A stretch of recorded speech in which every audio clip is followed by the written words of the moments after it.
Hey everybody, welcome to the Geekdom. This is the Lady Kaylah here with allergies. Anyways, I've been missing because it was my birthday and I got myself Diablo 3, so I'm sure you guys can understand what I've been doing and why I've been missing. So anyways, let's get started with this Game of Thrones review. We have Theon, who I think is a complete bastard.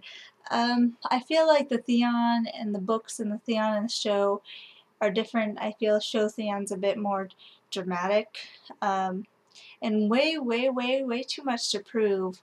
Where I felt like in the books Theon was more trying to be a Stark, where in the show he's trying to like reclaim something the Starks something the Starks have taken from him, and trying to prove himself to the Greyjoys, and I don't know.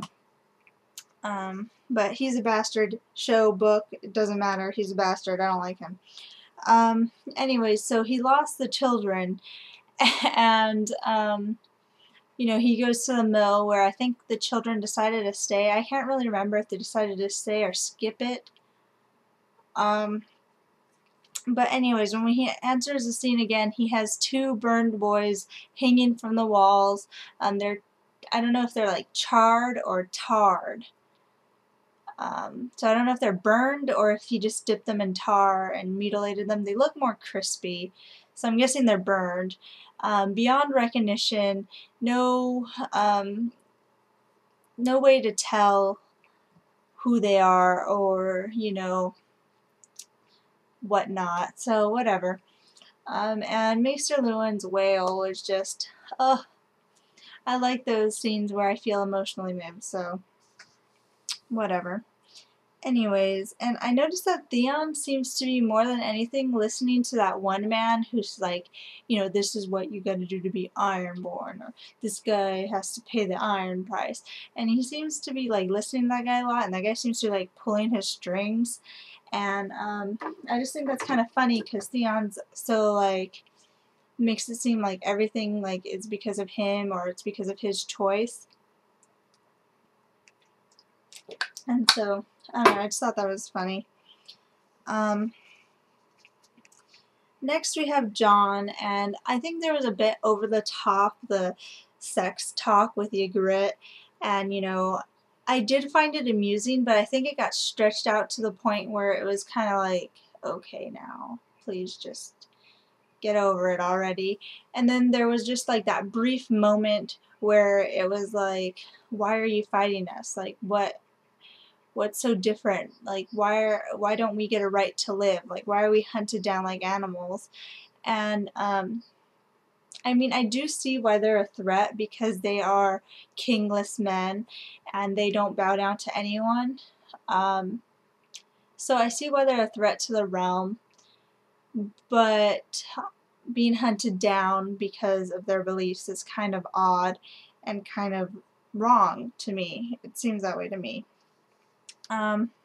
And when she says, like, you know nothing, Jon Snow, that was a bad impersonation, but anyways, just that quote, it was just amazing. Like, I don't know, like, it felt like, I feel like Ygritte is, like, really close to the books, and I enjoy her character a lot. Like, as soon as, like, Jon Snow turned her around and I saw that red hair, oh, I almost died. Like, she's just perfection, and I really have to praise Ygritte.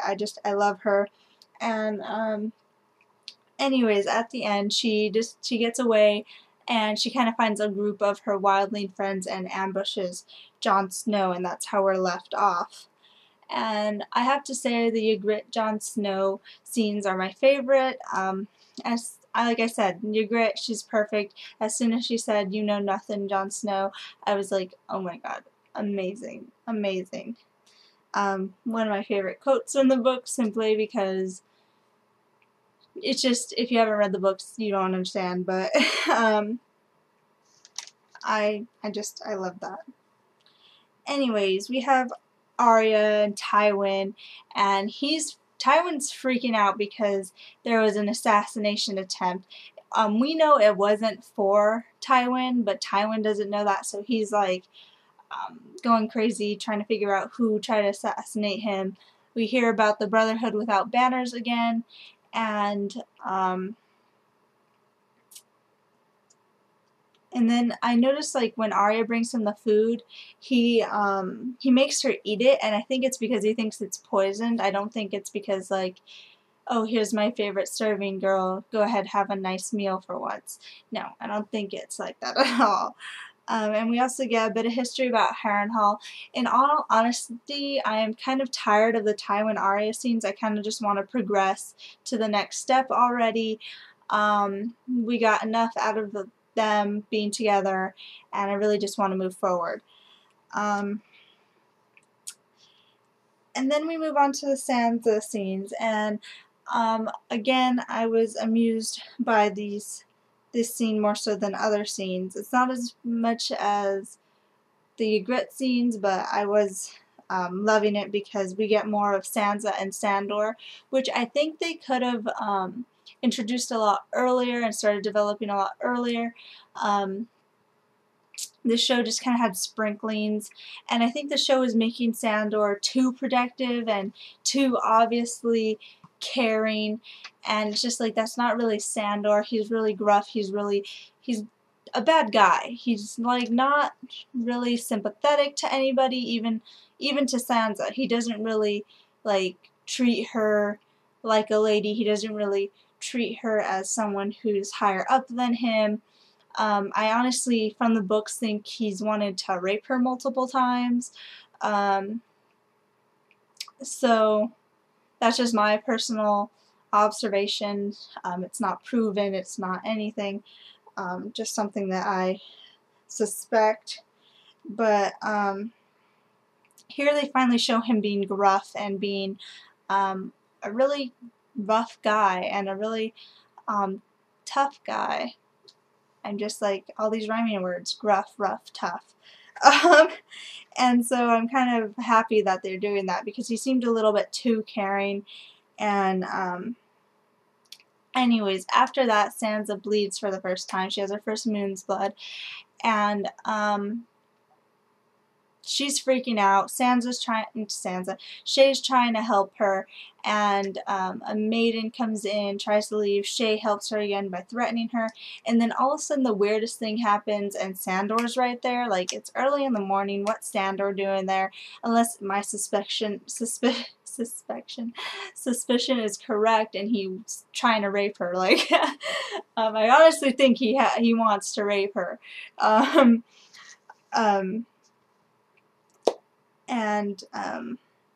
Yeah, he's randomly there for some reason, and I'm guessing he's the one who tells the queen, or perhaps a couple of guards came in and one of them went back to tell the queen. I really don't know. Like, Sandor being there was the most odd situation that I could think of. I even felt like kind of embarrassed for her, because like, I understand like the handmaidens finding out, because you know the woman knows what Sansa's going through, but then Sandor walking in, it's just odd. And don't get me wrong, even though I think Sandor has wanted to rape Sansa on multiple occasions, I think he does eventually fall in love with her, and the reason he wants to rape her is to prove that he doesn't love her or care for her. And you know, there's multiple ways he can care for her. Some people think it's a brotherly, sisterly kind of love. So I personally think it's a romantic kind of love. All I know is that he really cares for her, and I think he wanted to rape her to kind of prove to himself that he doesn't care for her. Anyways, I just wanted to clear that up. And then we have Sansa talking to Cersei, and this is just another weird scene, because Cersei is so off from the books that I just can't even explain. She's justified on so many occasions. She's kind of showing weakness a lot more, and that's not Cersei. Cersei has her problems, she has her weaknesses, but she's so much like Tywin, that she wouldn't show them in front of other people. She's very proud, and here she seems to like know that Joffrey is like a bad king or whatever, and you know, she's dealing with it because she loves him as a mother, and it's really not like that, because in the show I don't doubt that she loves her children, but in the show she does use her children to gain power, and she does you know, whisper in her son's ear and get power out through her son, because one of her main problems is her being a woman, and she hates that she's a woman. And even Tywin, when he's talking to Arya, he's like, you remind me of Cersei. And it's stupid because in the show they're making Cersei seem so weak, and we know how strong of a character Arya is, and we know Arya's kind of boyish, and they're not showing the Arya aspects of Cersei. Yes, Arya isn't, like, I don't want to say evil, but isn't power hungry like Cersei, but Cersei is very strong and willful, and even though she doesn't really act tomboyish like Arya, she has that longing to be a man sort of a thing going on. And I don't want to say being a man is better. I don't want to make it seem like I'm saying that, but in this world, you know, there's a difference between women roles and male roles. I honestly don't think they should exist, but in this world they do, so don't get me wrong here, I'm not being sexist or anything. So yeah, and Sansa's still playing it safe, saying like, I love Joffrey, you know, and whatnot, even though Cersei's kind of letting her guard down a little bit, saying like, you don't have to love him, just love your children, which is weird. And then after that we have Daenerys. Sorry, I kicked the thing holding my camera so it kind of jiggled. And this ridiculousness with the dragons, and then Jorah goes to the Masked Lady to ask about the dragons, and then that was complete BS anyways, because by the time he gets to her, she already found out where her dragons were, and like a couple people were thinking, oh, this is for Ser Jorah to help her get her dragons back, and yet, you know, he finds out where they are, and then Dany already found out where they were. So it's like Ser Jorah didn't really get to do anything, which is lame, and I would have forgiven the deviation if Ser Jorah got more of a part, but not really. And we find out she was kind of betrayed by Zorro and that wizard guy, and they kill the rest of the 13, which is just, I can't even like register it because it's so off and it's so pointless. She was going to go to the House of the Undying anyways. I would have understood the deviation if there was a little bit more of Jorah incorporation, or at least a little bit more action. That whole thing was just so, it didn't sit well with me, and not just because it was a deviation from the books, just because it didn't flow. So yeah. And then we have Robb, and I'm seriously like, oh my gosh, what is this relationship? At first I was kind of interested. I was like, you know, we never got to see the Robert-Jane Westerling relationship. Here we have Robb and some random chick, which I don't know why they didn't just do the Jane Westerling thing, or, you know, I would have understood a name change, but it seems like they took Jane's character and made her an entirely new one. So whenever she comes in, I'm kind of like, I don't know what they're doing. Seriously, this is just being dragged on. What's going on? And he took her to go to wherever the hell they're going to get a fealty or whatever's going on. I don't know. A surrender or whatever. And so I'm hoping something finally happens there. It's been dragged on way too long. The Jaime scene, I just have 3 words. Waste of time. We go through all this bullcrap, you know, some fanboy squire talk, and then only to have Jaime kill his own cousin, to kill Karstark's son, to escape, do nothing during that escape, get caught. Waste of time. Like, I understand the key thing here was to kill Karstark's son, because now there's tension in the camp. There's half the camp wants to kill Jaime, half the camp doesn't really disagree with killing Jaime, but they're doing their duty in protecting Jaime. So all this tension going on, and yeah, I really don't know. I think that scene could have been cut down just in half. Like, just trick Karstark's son to coming in, kill him, you know, have a fail escape attempt, and you cut down the time in half or less than half, and that time could have gone somewhere else, like the Sansa-Sandor relationship, or the Catelyn-Brienne relationship, because I think they're perfect together. I mean, you have Catelyn, who's a strong, intellectual, motherly figure, and then you have Brienne, who's a physically strong figure, who's a maiden, so it's the opposite of a mother, and just together they have this like extreme force, and it's a brilliant couple, and I would like to see more of that, and we don't. Instead, we waste half our time on Jaime talking to some guy that's going to die 10 seconds later. Not even like 5 minutes later, because that whole talk was completely long and pointless. But anyways, Catelyn catches Jaime, and that scene where they're just kind of going back and forth was just, I loved it. And we end the scene with Catelyn actually asking for Brienne's sword, and so that's kind of like a cliffhanger, which I know that was all filler, but at least some like action happened and we left on a cliffhanger and we want to know like, oh my gosh, what's going to happen next, whereas the other scenes, it was just kind of like, oh, we're getting set up for something, okay, let's see what happens next. We're not too excited. I think this scene was like the most exciting, where you're just like, oh my god, what's going to happen next? And then we have Tyrion and the awkward moment with Cersei, where she completely just lets her guard down, gets all sorts of weak.